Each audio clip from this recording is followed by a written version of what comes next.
یہ ایک چھوٹے سے گاؤں کی کہانی ہے جہاں ایک نوجوان لڑکا احمد رہتا تھا۔ احمد دل کا بہت نیک تھا مگر اس کی زندگی میں پریشانیاں ختم ہونے کا نام نہیں لے رہی تھیں۔ وہ ہر وقت اللہ کی مدد اور رحمت کے لیے دعا کرتا تھا، لیکن اسے محسوس ہوتا تھا کہ شاید اس کی دعائیں قبول نہیں ہو رہی ہیں۔ ایک دن احمد کی ملاقات ایک بزرگ عالم سے ہوئی جو ہمیشہ گاؤں والوں کو اللہ کی یاد میں مشغول رہنے کی تلقین کرتے تھے۔ احمد نے بزرگ سے اپنی مشکلات کا ذکر کیا اور کہا، مولانا صاحب، میں ہر وقت دعا کرتا ہوں لیکن میری زندگی میں سکون نہیں آتا۔ کیا اللہ میری دعائیں سن نہیں رہا؟ بزرگ مسکرائے اور کہا، بیٹا، اللہ ہر دعا سنتا ہے، مگر کبھی ہم نہیں جانتے کہ اللہ ہم کی دعائیں سن رہا ہے یا نہیں۔ کبھار ہمیں خود کو مزید عاجز اور اس کی رحمت کا طلبگار بنانا پڑتا ہے۔ کیا تم نے کبھی استغفار اور اللہ کے اسماء حسنی کا ورد کیا ہے؟ احمد نے حیران ہو کر کہا، نہیں مولانا صاحب، میں نے صرف اپنی حاجات کے لیے دعا کی ہے۔ بزرگ نے کہا، بیٹا، اگر تم واقعی اللہ کی رحمت حاصل کرنا چاہتے ہو تو اس کے اسماء حسنی یا رحمان یا رحیم کا ورد کرو اور روزانہ توبہ استغفار کرو۔ استغفار اللہ کی رحمت کو کھینچنے کا ایک طاقتور ذریعہ ہے۔ اسے روزانہ دل کی گہرائیوں سے 100 مرتبہ پڑھو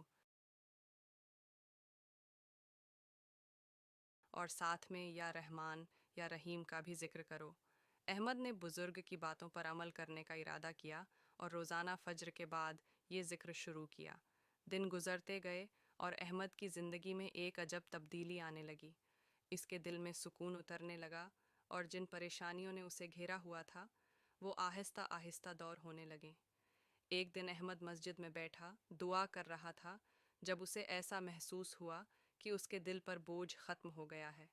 اس کی آنکھوں سے آنسو بہہ نکلے اور اس نے شکر کے ساتھ اللہ کا نام لیا۔ وہ اٹھا اور اپنے گاؤں کی طرف چل دیا۔ گاؤں پہنچتے ہی اس نے دیکھا کہ اس کے کاروبار میں بہتری آ رہی ہے، گھر میں خوشحالی کا سماں ہے اور جو لوگ اس سے دور ہو گئے تھے وہ اب اس کے قریب آ رہے ہیں۔ احمد نے فوراً سجدے میں گر کر اللہ کا شکر ادا کیا۔ احمد نے اپنی زندگی کا یہ راز سب کو بتانا شروع کر دیا۔ اللہ کی رحمت ہمیشہ قریب ہے، بس ہمیں اسے پکارنے کا صحیح طریقہ معلوم ہونا چاہیے۔ یا رحمان یا رحیم کا ورد اور استغفار اللہ کی رحمت کو حاصل کرنے کا بہترین طریقہ ہے۔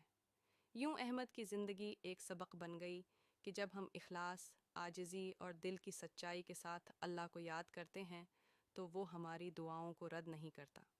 اس کی رحمت ہر حال میں ہمارے ساتھ ہوتی ہے، بس ہمیں اسے پکارنے کا سلیقہ آنا چاہیے۔ نتیجہ: اللہ کی رحمت کو حاصل کرنے کے لیے ضروری ہے کہ ہم استغفار کریں، اللہ کے اسماء حسنی کا ورد کریں اور اس کے سامنے عاجزی سے جھکیں۔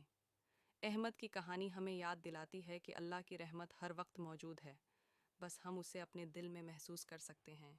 ہمیں اپنی نیت اور عمل درست کرنے کی ضرورت ہے۔